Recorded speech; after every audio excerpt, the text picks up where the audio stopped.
IVF చికిత్సలో 25% భారీ discount. Andro Max advanced male infertility centre. Hi, welcome to India's largest digital media network Suman TV. నేను మీ Keerthi. Diabetics most common problem. So అసలు ఈ diabetics రాకుండా ఏం చేయాలి, వచ్చిన తర్వాత ఏం చేయాలి, అసలు రాకముందే మన దరిదాపుల్లో కూడా రాకుండా మనం ఇంట్లో ఎలా ప్రిపేర్ అయి ఉండాలి, ఇలాంటి విషయాలు మనతో షేర్ చేసుకోవడానికి డాక్టర్ షగుఫ్తా గారు, న్యాచురోపతి డాక్టర్ ఉన్నారు. నమస్తే అండి. డయాబెటిక్స్ మోస్ట్ కామన్ ప్రాబ్లం అండి. సో అసలు రాకుండా ఏం చేయాలి, వచ్చిన తర్వాత నిదానమే ప్రధానంగా దాన్ని తగ్గించుకోవడం ఎలాగా, అండ్ నాకు లాస్ట్లో ప్రొవైడెడ్ మీరు ఇది కూడా చెప్పాలి. నేను న్యాచురల్గానే తగ్గించుకుంటానండి, మందులు అవి వాడను, 400-500 కొట్టేసినా కూడా మొండిగా వాదించే వాళ్ళు ఉంటారు. వాళ్ళని మనం ఎలా గైడ్ చేయాలి? సో బేసికలీ డయాబెటీస్ ఏంటంటే అండి, ఫస్ట్ ఈ మధ్య కాలంలో యంగ్స్టర్స్లో ఎక్కువ చూస్తున్నాం స్ట్రెస్ ప్రాబ్లమ్స్. అది 100% నేను చెప్పగలుగుతాను. ఎందుకంటే ఒక్కటి డయాబెటీస్ ఇంతకుముందు పెద్దవాళ్ళలో మనం ఎక్కువ చూసేవాళ్ళం. ఈ మధ్య కాలంలో 30-40 ఇయర్స్ వాళ్ళలోనే ఎక్కువ, పెద్దవాళ్ళలో కంటే చిన్న వాళ్ళలోనే ఈ ఏజ్ గ్యాప్ వాళ్ళలో ఎక్కువ డయాగ్నోసిస్ చేస్తున్నాం అనమాట. సో ఈ మధ్య కాలంలో చాలా మంది HbA1c అంటే 3 months యావరేజ్ అని ఉంటుంది. అది 9 ఉంది, మాకు 10 ఉంది, మాకు మెడిసిన్స్ వేసుకోవడం ఇష్టం లేదు, ఇది కూడా మేము చేయించుకుని టెస్ట్ 3-4 months అయింది, మాకు ఆ భయం వల్ల మేము ఆహారంలో కొన్ని జాగ్రత్తలు తీసుకున్నాము కానీ మాకు షుగర్ కంట్రోల్ అవ్వలేదు, అసలు మాకు ఇప్పుడు కూడా మెడిసిన్స్ వేసుకోవడం ఇష్టం లేదు, అసలు మాకు ఎవరితోనో తెలిసింది మీ దగ్గర, అందుకని మేము వచ్చాము, అది ఖచ్చితంగా కంట్రోల్ అవుతుంది అంటుంటారు. ఫస్ట్ థింగ్ అండి, మన శరీరంలో HbA1c 9-10 వచ్చేంత వరకు మనం వెయిట్ చేసామంటే అది మనం ఖచ్చితంగా ఒక పెద్ద మిస్టేక్. ఎందుకంటే ఎన్నో సిమ్టమ్స్ చూపిస్తుంది. ఇప్పుడు ఎగ్జాంపుల్ అండి, మనం ప్రీ డయాబెటిక్ స్టేజ్ అంటారు. మన HbA1c 6 వచ్చింది అంటే లైక్ 6-7 మధ్యలోనే ఉందంటే సో మనకి ఆల్మోస్ట్ ఎక్కువ యూరిన్కి వెళ్తాం. ఓకే. సో నిస్సత్తుగా ఉంటారు, చాలా మంది వీక్ గా ఉంటారు, లెథార్జిక్నెస్ గా. అంటే ఇంతకుముందు మనం యాక్టివ్ గా పని చేసుకునే వాళ్ళం, ఇప్పుడు యాక్టివ్ గా పని చేయడం తగ్గిపోయింది. కొంతమంది మజిల్ లాస్ అవుతూ ఉంటారు, థైస్ లాస్ అవుతుంటారు, ఆర్మ్స్ లాస్. వాళ్ళు తినే ఆహారం బాగానే ఉంటది, వాళ్ళ నిద్ర ప్యాటర్న్ బాగానే ఉంటది, వాళ్ళకి నార్మల్ వర్క్ చేస్తుంది. కానీ అంటే మనం కొంతమంది అంటూ ఉంటే వింటూ ఉంటాం కూడా, అంత బాగానే తింటున్నాను, అప్పటిలా తింటున్నాను, but I don't know why I'm losing my weight. Exactly, ఇవన్నీ సిమ్టమ్స్ అండి. మనకు ఈ సిమ్టమ్స్ ని దాటుకొని వెళ్ళిపోతున్నాము, అయినా మన బాడీని ఏదో యాక్టివ్ గా వర్క్ చేస్తుంది అని చెప్పేసి లాగేసుకుంటాం. ఈ 30-40 ఇయర్స్ వాళ్ళు యంగ్ గా ఉంటారు కదా, సో ఈ సిమ్టమ్స్ కనపడినా కూడా ఓకే వెయిట్ తగ్గుతున్నాం కదా హ్యాపీగా ఫీల్ అయిపోతుంటారు.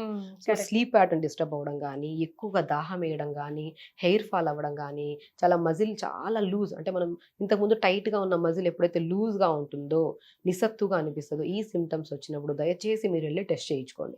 ఒకవేళ ఉంది అనుకుంటే మీరు అనుకున్నట్టే మెడిసిన్స్ లేకుండా కూడా మనం న్యాచురల్ గా క్యూర్ చేసుకోవచ్చు. ఒకవేళ లేదు అంటే వెళ్ళండి కూడా చేయించుకోవడం అనేది మన బాధ్యత. చేయించుకున్న తర్వాత మనకి HbA1c కనుక 6 కానీ 7 కానీ వచ్చింది అంటే ఖచ్చితంగా మన వర్క్ స్ట్రెస్ని తగ్గించుకోవాలి. అట్ ద సేమ్ టైం ఫుడ్లో కూడా మనం చాలా వరకు ఫైబర్ కంటెంట్ ఉన్న ఫుడ్ అండ్ షుగర్స్ని కంట్రోల్ చేయాలి. అండ్ షుగర్ వస్తే మాత్రం యంగ్స్టర్స్ కదా, మేము షుగర్లు ఆపేస్తే ఎలాగవుతుంది, ఆపుకోవాలి. సమస్య వచ్చినప్పుడు ఇప్పుడు అధిక బరువు ఉండే వాళ్ళు తగ్గడానికి ఎన్ని ప్రయత్నాలు చేస్తుంటారు, వాళ్ళని చూసి మనం ఆశ్చర్యపోతుంటాం, అసలు నువ్వు ఎలా తినకుండా ఉంటావని. అలాగే డయాబెటిక్ అధిక బరువు కంటే పెద్ద సమస్య. సో డయాబెటిక్ వచ్చినప్పుడు డెఫినెట్గా ప్రీ డయాబెటిక్ కానివ్వండి, డయాబెటీస్ కానివ్వండి, ఖచ్చితంగా మనం లైఫ్ని 100 years వరకు అట్లీస్ట్ మనం ఉన్నంత వరకు అయినా సరే హెల్దీగా యాక్టివ్గా ఏ సమస్యలు లేకుండా ఉండాలంటే వీటన్నిటిని కంట్రోల్ చేసుకోవాలి, లైఫ్ స్టైల్లో చేంజెస్ తెచ్చుకోవాల్సిందే. సో నేనేమంటున్నానంటే ఈ మధ్య కాలంలో డయాబెటీస్ యంగ్స్టర్లో రావడానికి కారణము ఒక 20% మాత్రమే hereditary, 20% remaining 80% because of life స్టైల్లో మనం చేసుకుంటున్న నిశ్రద్ధ వల్ల. నిజంగా, ఎందుకంటే స్లీప్ ప్యాటర్న్ సరిగా లేదు, వర్క్ స్ట్రెస్ ఓవర్ స్ట్రెస్ తీసుకుంటున్నాం, తింటారా రాత్రి 2 గంటలకు తింటాం, 12 గంటలకు తింటాం, ఎలా పడితే అలా తింటాం. అండ్ చాలా మంది నైట్ షిఫ్ట్స్ అని చేస్తుంటారు, వీళ్ళు కూడా చాలా జాగ్రత్తగా ఉండాలండి. అండ్ ఇలాగ తీసుకుంటూ ఫిజికల్ యాక్టివిటీ చూస్తారా, జీరో, ఏం ఉండదు. యోగా చేస్తారా, 1 day చేస్తారు, బాడీ పెయిన్స్ వచ్చాయని చెప్పి 1 month ఆపేస్తారు, మళ్ళీ 1 day చేస్తారు, మళ్ళీ ఆపేస్తారు. అలా కాదండి. డయాబెటిక్ అనేది ఈ మధ్య కాలంలో యంగ్స్టర్స్లో ఎక్కువ అవుతుంది ఓన్లీ బికాస్ ఆఫ్ మనం చేస్తున్న చిన్న చిన్న మిస్టేక్స్ వల్ల. వీటిని మనం కరెక్ట్ చేసుకోవాలి. ఫస్ట్ డయాబెటీస్ వచ్చింది అంటే కంగారు పడకండి, ఫస్ట్ 100% కంగారు పడకండి. వన్స్ డయాబెటీస్ అనేది HbA1c కానీ, పోస్ట్ కానీ, ఫాస్టింగ్ కానీ ఒకవేళ వచ్చింది డయాగ్నోసిస్తో పాటు ఈ సిమ్టమ్స్ మన బాడీలో కనపడుతున్నాయంటే ఖచ్చితంగా మన డాక్టర్ని అప్రోచ్ అవ్వాలి 100%. మీకు న్యూట్రిషనిస్ట్ అప్రోచ్ అవుతారా, మీకు నచ్చిన డాక్టర్ని అప్రోచ్ అవుతారా, అప్రోచ్ అయ్యి మీ సమస్యను తెలియజేయండి. ఈ సిమ్టమ్స్ ఉన్నాయి, దాంతోపాటు నాకు ఈ లెవెల్స్ ఇలా ఉన్నాయి, ఇంకేమైనా జాగ్రత్తలు తీసుకోవాలా, మెడిసిన్స్ తీసుకోవాలంటే వాళ్ళు మీరున్న స్ట్రెంత్ని బట్టి, మీరున్న మీ ఉన్న ఏజ్ని బట్టి మెడిసిన్స్ పెట్టాలో లేదో డిసైడ్ చేసి దాన్ని బట్టి ఆహారంలో చాలా వరకు నేను ఏం చెప్తానంటే బెండకాయని వాడమంటుంటాం, బెండకాయ అందరూ వాడమంటాం, బెండకాయని తీసుకుంటుంటారు కొంతమంది. బెండకాయ తీసుకున్నంత మాత్రం మాకు షుగర్ నార్మల్ అవ్వలేదు మేడం, ఓన్గా తీసుకుంటారు. కానీ బెండకాయతో పాటు కొన్ని కాంబినేషన్స్ ఉంటాయి. అవి తీసుకుంటూ దాంతో పాటు పొద్దున్న లేచిన వెంటనే బెండకాయ కొద్దిగా, లెమన్ కొద్దిగా, నువ్వులు కొద్దిగా దాల్చిన చెక్క ముక్క రాత్రి నానబెట్టేసుకొని మార్నింగ్ లేచి జస్ట్ బాయిల్డ్ అవసరంలా ఏం లేదు, నానబెట్టుకున్న వాటర్ని బ్రష్ చేస్తే కొద్దిగా ప్లెయిన్ వాటర్ తాగి ఈ వాటర్ తాగేసేయండి, బెండకాయలతో సహా తాగేసేయండి. మంచిది, చాలా మంచిది. మీకు డైజెషన్ ఇష్యూస్ ఉన్నా, నిద్రలేమి సమస్యలు ఉన్నా చెప్పానా, మీరు ప్రీ డయాబెటిక్ అయితే 1 లేదా 4, 5, 10 సార్లు ఎక్కువ యూరిన్కి వెళ్ళే వాళ్ళలో కూడా యూరిన్ సమస్యను కూడా తగ్గించే గుణాన్ని కలిగి ఉంది బెండకాయ. బెండకాయలో ఉన్న న్యూట్రియంట్స్ అంత బాగుంటాయి అనమాట. సో అలా తాగిన తర్వాత మనం ఏం చేస్తాం, ఆల్రెడీ సిమ్టమ్స్ కనపడుతున్నాయంటే ఆల్మోస్ట్ అందరిలో తిమ్మిర్లు కూడా స్టార్ట్ అయిపోయి ఉంటాయి. అవి పోవాలంటే మనం రాగి పిండి, జొన్న పిండి, సజ్జ పిండి ఈ మూడింటిని సమపాలనలో తీసుకొని కొద్దిగా నువ్వులు, pumpkin, water melon, sunflower seeds ఉంటాయి కదా, వీటిని ఒక బాక్స్ లో కలిపి పెట్టుకోవాలి. Pumpkin, water melon, sunflower seeds అండి ఇవి చాలా కామన్, అందరికి తెలుసు. దాంట్లో కొన్ని నువ్వులు వేసుకొని అన్ని సమపాలంలో తీసుకొని ఒక బాక్స్ లో కలిపి పెట్టుకోండి. పొద్దున జావ అంటే జావ తాగడం ఇష్టపడరు, ఆ జావలో ఈ నీట్ సీడ్స్ అన్ని వేసుకొని మంచి ఉడబెట్టుకొని కొద్ది పెప్పర్ కానీ సాల్ట్ కానీ మీకు నచ్చింది వేసుకొని మంచి జావ చేసుకోండి. ఇది మార్నింగ్ జావ. మధ్యాహ్నం పూట లంచ్కి ఏమొస్తారు, బ్రౌన్ రైస్ కానీ రెడ్ రైస్ కానీ తీసుకోండి. మళ్ళీ డిన్నర్లో ఓన్లీ బెండకాయని పొద్దున్న నానబెట్టేసుకొని సాయంత్రం 4 to 5 మధ్యలో బెండకాయతో నానబెట్టిన వాటర్ తాగేసేయండి. దాంట్లో వేసి 1/2 స్పూన్ మెంతులు వేసుకోండి. ఇది రెగ్యులర్ లైఫ్ స్టైల్ కు ఇమిడ్చుకోవాలండి లేకపోతే ఒక particular period of time? So మనం 20 డేస్ అండి, 20 డేస్ చాలు. 20 డేస్తో పాటు మనం రెగ్యులర్ 1 hour యోగా చేసుకొని అప్పుడు ఇవన్నీ ఫాలో అయిన తర్వాత టెస్ట్ చేయించుకోండి. బిఫోర్ ఎలా ఉంది టెస్ట్ అని టెస్ట్కి వెళ్తే ముందు కూడా మనం చూసుకోవాలి. ఏదో హడావిడిగా సాయంత్రం డ్యూటీ నుంచి వెళ్ళిపోతూ టెస్టులు చేయించుకోవడం వల్ల కాబట్టి పొద్దున్న పరిగెడుపుని చేయించుకోండి. నీట్గా మోషన్ పాస్ అయిందా, నీట్గా మార్నింగ్ నైట్ నిద్ర బాగా పట్టిందా, ఈ 2 కరెక్ట్ గా ఉంటేనే టెస్ట్లకు వెళ్ళండి. So main thing important. ఇప్పుడు పేగుల్లో మొత్తం మలమంతా పెట్టుకొని రాత్రి అంతా నిద్రపోకుండా ఓవర్ స్ట్రెస్ తీసుకొని వెళ్ళి టెస్టులకు వెళ్తే బాడీ అంతా డిస్టర్బ్ ఉంది, ఆటోమేటిక్ గా లెవెల్స్ నేను అబ్నార్మల్ వస్తాయి కదా. సో మార్నింగ్ నీట్ గా మోషన్ ఫ్లష్ చేయాలి, నిద్ర బాగుండాలి. ఆ 1 week వరకు మన స్ట్రెస్ ఎలా ఉంది, అట్లీస్ట్ స్ట్రెస్ మనకు ప్రతి ఒక్కరికి ఉంటుంది, ఈవెన్ మీకు ఉంటుంది, మాకు కూడా ఉంటుంది. బట్ స్లీప్ ప్యాటర్న్ కూడా మోషన్ కూడా చూసుకోవాలి. ఇవి చూసాక మీరు మార్నింగ్ ఎంటీ స్టమక్ వెళ్ళి టెస్టులు చేయించుకోండి. అప్పుడు వచ్చిన లెవెల్స్ ని బట్టి మనం డయాగ్నోసిస్ కరెక్ట్ ఉందా లేదని చూసుకోవాలి. సో అప్పుడు మనం ఏం చేస్తున్నాం, ఆ లెవెల్స్ ని చూసుకొని ఆ లెవెల్స్ ని బట్టి మనకి ఎలా ఉంది ఏంటని చూసుకోవచ్చు.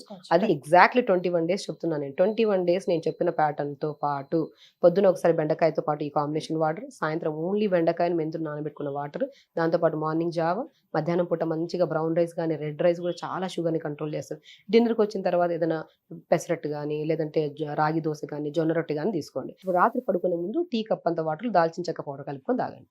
100% చెప్తున్నాను. యంగ్స్టర్స్లు కానీ పెద్దవాళ్ళు కానీ నేను చెప్పిన ప్యాటర్న్ ఫాలో అవుతూ యోగాలో కూడా పవనముక్తాసనని, ధనురాసనని, అసలు పెద్దవాళ్ళు ఇవన్నీ చేయలేకపోతే ప్రాణాయామం అయినా పర్లేదు, ఇవి చేసుకొని మీరు డెఫినెట్ 21 days తర్వాత బిఫోర్ ఆఫ్టర్ టెస్టులు చేయించుకొని 100% ఇస్తానండి. అండ్ మీరు చేసింది 1 రోజు ఈ 2 రోజులు చేయకుండా ఉండి నా టెస్టులు అబ్నార్మల్ వస్తాయంటే నేను అది మనకు సాక్షి, మనం చేస్తున్నామా లేదనేది మనం చూసుకోవాలి. సో శరీరంలో మనము ఫంక్షన్కి వెళ్ళాము, తినేసాము, 21 days అట్లా కాకుండా 21 days నిష్టగా చేసి మన శరీరాన్ని ఓన్లీ డయాబెటీసే కాకుండా ఎన్నో రకాల నరాల బలహీనత, మోషన్ ప్రాబ్లం, గ్యాస్ట్రిక్ ప్రాబ్లం, ఎన్నో సమస్యలు పోగొట్టుకోవచ్చు అనమాట. ఇప్పుడు వాటర్ ప్రిపరేషన్ చూద్దాం ఒకసారి. ఓకే, సో మనం సినమన్, దాల్చిన చెక్క చాలా చాలా ఇంపార్టెంట్ అండి డయాబెటీస్ కి. సినమన్ కూడా మనం జస్ట్ ఒక 2 pieces వెయిట్ లాస్ లో కూడా ఇట్ ప్లేస్ ఇంపార్టెంట్ చాలా. ఈవెన్ ఆడవాళ్ళలో మీరు చెప్పారు కదా డయాబెటిక్ ప్రెగ్నెన్సీ లేడీస్ లో డయాబెటీస్ అవుతుంది కదా, ప్రెగ్నెన్సీ స్టార్ట్ అయిన 3rd month నుంచి తర్వాత మనకు అప్పటి నుంచి డయాబెటీస్ అనేది కొంతమందిలో డయాగ్నోస్ అవుతుంది. అప్పటి నుంచి సినమన్ వాటర్ తాగండి. ప్రెగ్నెంట్ లేడీస్ లో కూడా మనకి డయాబెటీస్ రాకుండా కాపాడుకోవచ్చు మనం. సో దాల్చిన చెక్క మొక్కను 2 inches వేసేసుకోవాలి. బెండకాయ ఉంటుంది కదా, ఒక మంచి లేత బెండకాయ తీసుకొని ఒక చిన్న జస్ట్ వాష్ చేసేసుకొని మంచిగా కట్ చేసేసుకోవాలి. దాని జిగురంతా ఉదయం లేచేసరికి ఒక 2 బెండకాయలు వేసేస్తే సరిపోతుంది. మనం ఇప్పుడు ఏం తీసుకున్నాము, ఒక 350 ml తీసుకున్నాం కదా వాటర్. ఈ 350 ml వాటర్లో లేదంటే 250 ml వాటర్లో మనం 2 బెండకాయలు కట్ చేసేసాలి. ఇలాగా కట్ చేసేసుకొని దీంట్లో కంపల్సరీ నువ్వులు వేసుకోమంటాను. చాలా మందిలో ప్రీ డయాబెటిక్ స్టేజ్ లో నరాలలో బలహీనత ఉంటుంది. కొంతమంది కాల్షియం సప్లిమెంట్ ప్రాపర్ గా ఉంటుంది. అందులో నేను ఇవి కలిపేయమంటాను నువ్వులు. 1 స్పూన్ అంత నువ్వులు కలిపేసుకొని దీంట్లో 1/2 lemon, అది ఇప్పుడు నైట్ అంతా నానబెడతామండి. ఏం వేస్తాం ఇందులో, మనము బెండకాయ వేసాము, నువ్వులు వేసాము, తెల్ల నువ్వులు కానీ నల్ల నువ్వులు ఏదైనా వేసుకోవచ్చు, దాల్చిన చెక్క వేసుకోవాలి 2 inches. ఇలా నైట్ అంతా నానబెట్టేయండి. మార్నింగ్ లేచాక కొద్దిగా జిగురుగా వస్తుంది. ఆ జిగురుగా ఉన్న వాటర్ని డైరెక్ట్ తీసుకోవచ్చు. లేదు అనుకోండి లెమన్ కంపల్సరీ వాడమంటాను. ఒకవేళ మన గ్యాస్ట్రిక్ ప్రాబ్లం కానీ ఎసిడిటీ ఎక్కువ ఉంటే మాత్రం లెమన్ వేసుకోకండి. లెమన్ లేకుండా తాగండి. లేదు అంటే లెమన్ మనం పిండేసుకోండి. 1/2 lemon కానీ 1 lemon కూడా పిండుకోవచ్చు. పిండేసుకుని మంచిగా, అది కూడా చెప్తున్నాను, గ్యాస్ట్రిక్ ప్రాబ్లం ఉంటే మాత్రం తీసుకోకండి. ఒకవేళ కొంతమందిలో యూరిక్ యాసిడ్ లెవెల్స్ ఎక్కువ ఉంటే మాత్రం మార్నింగ్ పరిగడపున ఎంటీ స్టమక్లో లెమన్ తీసుకోకుండా ఈ వాటర్ తీసుకుంటే ఆ లెవెల్స్ కూడా కంట్రోల్ చేసుకొని నరాలలో బలహీనతను కూడా ప్రాబ్లంతో ఛేదించుకొని డయాబెటిక్ని కంట్రోల్ చేస్తుంది. సింపుల్ వాటర్ అండ్ దాంతోపాటు ఇది ఒక్కటి తీసుకుంటే సరిపోతుందా అంటారు చాలా మంది. ఇది ఒక్కటితో పాటు యోగా చేసుకోవచ్చు, స్లీప్ ప్యాటర్న్ చేంజ్ చేసుకోవాలని సంథింగ్ అండి. నేను పెద్ద సమస్య కదా, ఆ సమస్యను ఒక వాటర్ లో మనం పోగొట్టలేం కదా. ఈ వాటర్ అనేది మనకి హెల్ప్ చేస్తుంది. ఎంతవరకు 60%, రిమైనింగ్ 40% మనం తీసుకున్న ఆహారంలో ఇది చేసుకో. రాత్రిపూట మధ్యలో కానీ హాట్ వాటర్ లో కానీ దాల్చిన చెక్క పౌడర్ కలుపుకొని తాగారనుకోండి, బేషుగ్గా నిద్ర వస్తుంది, షుగర్ లెవెల్ ఆటోమేటిక్ కంట్రోల్ అయిపోతుంది. Life style changes, pattern change చేసుకోవడం very much important before and after of any diseases. And దాంతో పాటు ఇలాంటి బ్రహ్మాండమైన చిట్కాలు పాటిస్తే ఇట్ క్రియేట్స్ వండర్స్ అంటున్నారు, అంతే కదండి? Thank you so much. Suman టీవీలో మీ పర్సనల్ అండ్ బిజినెస్ ప్రమోషన్స్ కోసం కింది నెంబర్కి కాంటాక్ట్ చేయండి.